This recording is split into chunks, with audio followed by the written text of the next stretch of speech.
Alors, le diagnostic EVA-Pro, il permet d'analyser, on va dire, tous les points de blocage dans le fonctionnement d'une entreprise, que ce soit la transmission des compétences, que ce soit des questions de partage des tâches, que ce soit des questions peut-être d'absentéisme, de conflits au travail, qui parfois peuvent s'expliquer par des situations d'illettrisme ou de difficultés avec les compétences de base.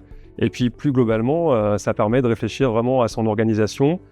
Ça permet aussi de réfléchir au développement des compétences des salariés. Simplement le fait de répondre à ces questions, l'employeur peut se poser certaines questions et apporter des réponses par lui-même. Et ensuite, on a le diagnostic qui vient confirmer les questionnements de l'employeur.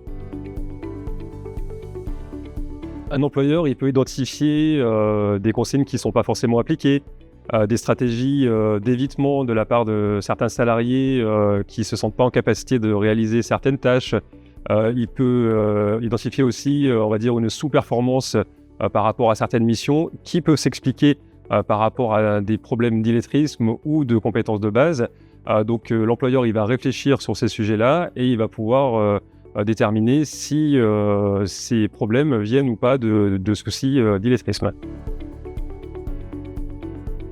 Après EVA-Pro, déjà, on peut consulter le diagnostic qui est mis à disposition, qui est très visuel, qui est assez simple à comprendre, qui est chiffré. Et ensuite, on peut faire le lien soit avec les incontournables, donc c'est une boîte à outils pour mettre en œuvre un plan d'action lié à l'illettrisme qui permet déjà de diagnostiquer les situations individuelles, d'en parler auprès des collaborateurs, peut-être de mettre en place un plan de formation ou un plan de développement des compétences. Et on peut aussi avoir accès à l'offre de services de son OPCO qui apporte des solutions en matière de compétences de base et plus globalement en matière de formation.